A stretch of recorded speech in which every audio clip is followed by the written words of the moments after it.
हा जो stand up comedian आहे कुणाल कामरा, याचा जर आपण पूर्व इतिहास बघितला तर देशातल्या उच्च पदस्थ लोकांच्या संदर्भात मग ते प्रधानमंत्री असो की मुख्य न्यायाधीश असो किंवा वेगवेगळे न्यायाधीश असो किंवा न्याय व्यवस्था असो,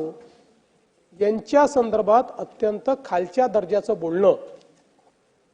न्याय व्यवस्थेवर विश्वास राहणार नाही अशा प्रकारचं बोलणं, याची कार्यपद्धती आहे. मुळात या व्यक्तीला एक प्रकारे कॉन्ट्रोवर्सी तयार करून प्रसिद्धी मिळवण्याचा हव्यास आहे